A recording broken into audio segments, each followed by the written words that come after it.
Last turn पर C4 plants के characters पर बात कर रहे थे और हमने दो गुणों पर चर्चा की थी कि ये high temperature, high light intensity और हाई ऑक्सीजन के लिए बेस्ट एडेप्टेड है।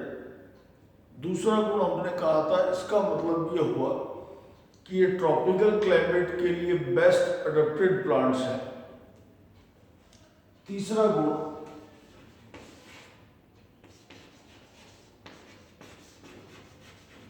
इन पौधों की प्रोडक्टिविटी, उत्पादकता, शर्करा के रूप में कह रहे हैं, इन पौधों की उत्पादकता C3 और CAM प्लांट के मुकाबले ज़्यादा होगी। देखिए, तीन ही प्रकार के प्रकाश संश्लेषी पौधे हैं, C3, C4 एंड CAM। इन तीनों प्रकार के पौधों में C4 प्लांट्स की उत्पादकता सर्वाधिक है, ये बात हमें ध्यान रखनी चाहिए। इसके अलावा इन प्लांट्स में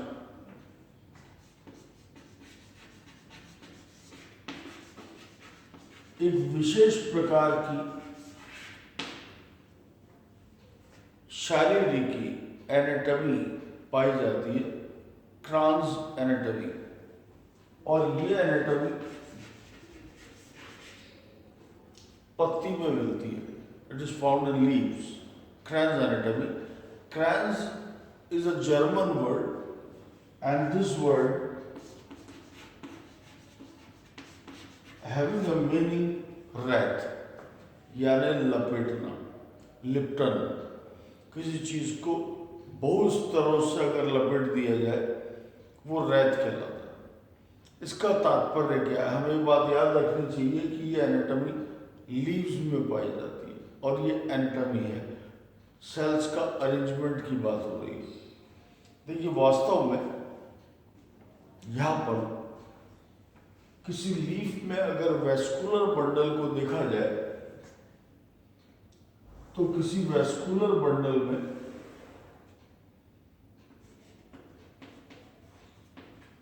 जाइलम और फ्लोएम की एक सुनिश्चित व्यवस्था होती है, और जाइलम और फ्लोएम की इस व्यवस्था के चारों तरफ, क्योंकि हम वेस्कुलर बंडल का शब्द का उपयोग कर रहे हैं, इसका मतलब है वहां पर बंडल शीथ यानी पूल आच्छद नाम का एक आवरण भी होगा। यह खास बात यह है कि ये जो पूल आच्छद है, इस पूल आच्छद या बंडल शीट की कोशिकाएं थिक वॉल्ड है।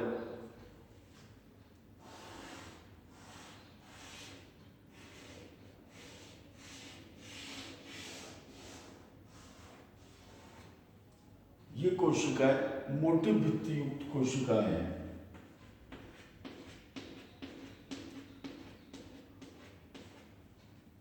ये पहला गुण है जो इन्हें C3 प्लांट की पर्णों से अलग करता है। वहां सवन पूल में, वेस्कुलर बंडल में, बंडल शीट पर इस तरह का थिकनिंग पैटर्न नहीं पाया जाता। यहां दिख रहा है कि ये कोशिकाएं इलोंगेटेड भी हैं और वो थिक वॉल्ड भी है। ये दोनों ही काम वहां पर नहीं पाए जाएंगे। इसके अलावा यहां एक और खास गुण है, लीफ का मेजर फोटोसिंथेटिक जो टिश्यू है वो टिश्यू मीजोफिल होता है, पर्ण मध्योतक कहलाता है। यहां भी इस क्षेत्र को घेरे हुए मीजोफिल के सेल्स पाए जाते हैं,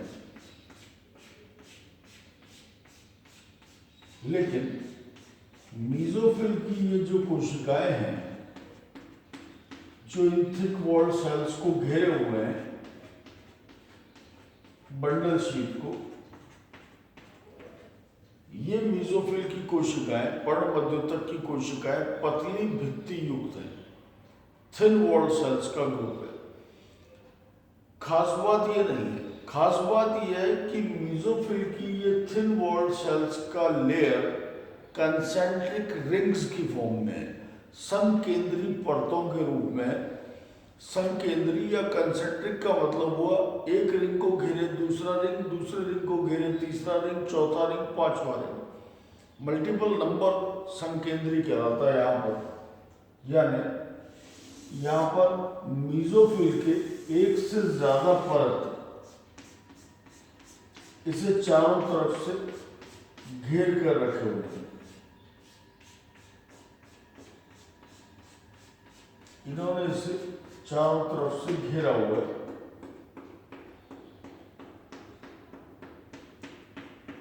ये विशेष व्यवस्था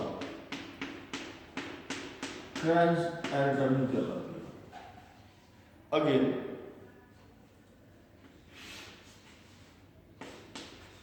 thick walled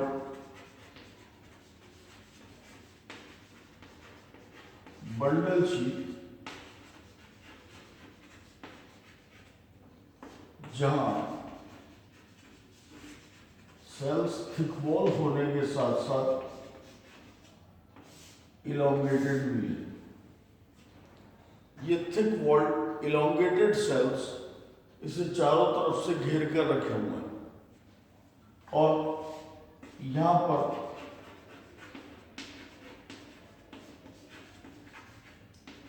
thin walled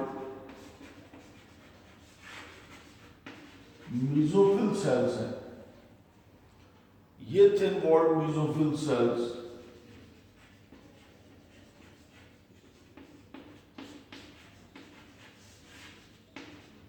concentric rings की फॉर्म में है, समकेंद्री परतों के रूप में पाई जा रही है। इसी विशेष व्यवस्था को क्रेन्ज एनाटॉमी कहा जाता है।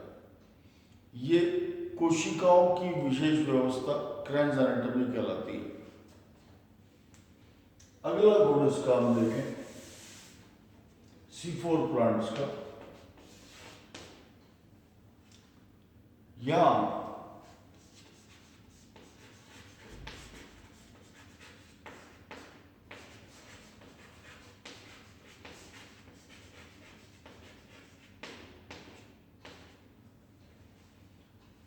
दो तरह का हरित लवक पाया जाता है। हरित लवकों की द्विरूपता यहां पर पाई जाती है। किसी सामान्य C3 पौधे में अगर हम देखें तो हरी कोशिकाएं ग्रीन सेल्स पत्तियों में सिर्फ मीजोफिल की सेल होती हैं जो प्रकाश संश्लेषण का कार्य करती हैं। उनमें क्लोरोप्लास्ट पाया जाता है। यहाँ पर C4 प्लांट्स में वास्तव में क्लोरोप्लास्ट दो जगह पर पाया जाता है। एक रूटीन जैसा मीजोफिल सेल में मिलता है, यहाँ भी होगा, लेकिन इन बंडल शीट की कोशिकाओं में भी क्लोरोप्लास्ट पाया जाता है। यानी ये कोशिकाएं भी हरित कोशिकाएं होंगी। इस व्यवस्था को क्लोरोप्लास्ट डाइमॉर्फिज्म कहते हैं। ये क्रेन्ज एनाटॉमी नहीं है, ये उससे अलग एक गुण है, क्योंकि क्लोरोप्लास्ट सेल बायोलॉजी का पार्ट है। यहां हम एनाटॉमी कह रहे थे इस चीज को।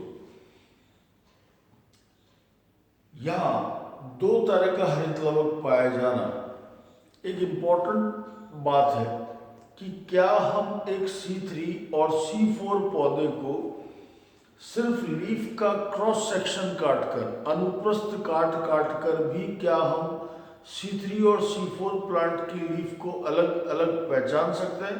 The answer is yes, because in C4 plants will be observing such a beautiful anatomy, such a specific arrangement of cells. इस अरेंजमेंट को देखकर हम ये पहचान सकते हैं कि एक पौधा C3 है या C4 है। जो क्लोरोप्लास्ट यहाँ पर दो तरह का पाया जा रहा है, उसके गुणों पर कुछ हम चर्चा करें।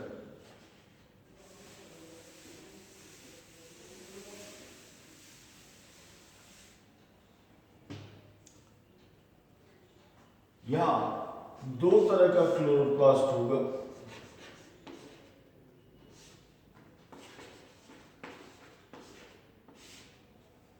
एक जो मीजोफिल सेल में पाया जाएगा और दूसरा जो बंडल शीथ सेल्स में पाया जाएगा। जो क्लोरोप्लास्ट मीजोफिल सेल में पाया जाता है वो क्लोरोप्लास्ट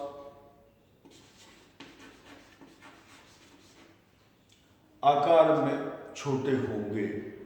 C3 पौधों में, मैं फिर से कह दूं, C3 पौधों में क्लोरोप्लास्ट सिर्फ मीजोफिल सेल में पाए जाते हैं और सामान्य आकार के बड़े क्लोरोप्लास्ट होते हैं।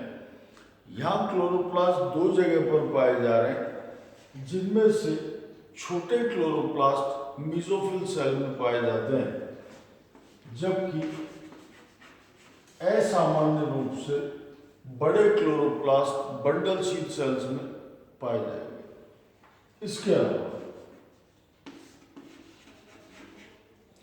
संख्या मीजोफिल की कोशिकाओं में कम होती है, जबकि संख्या बंडल शीथ की कोशिकाओं में अधिक पाई जाएगी क्लोरोप्लास्ट की। इसके अतिरिक्त एक और खास बात, क्लोरोप्लास्ट का गुण है कि उसमें थाइलेकॉइड इकट्ठा होकर ग्रेना बनाती हैं। एक को कहते हैं ग्रेनम, मल्टीपल का मतलब हुआ ग्रेना। क्लोरोप्लास्ट में थाइलेकॉइड इकट्ठा होकर ग्रेना बनाती हैं। यहां पर ग्रेना पाए जाते हैं, जैसा रूटीन होता है क्लोरोप्लास्ट में ग्रेना होंगे, लेकिन ये कैरेक्टर यहां खास है।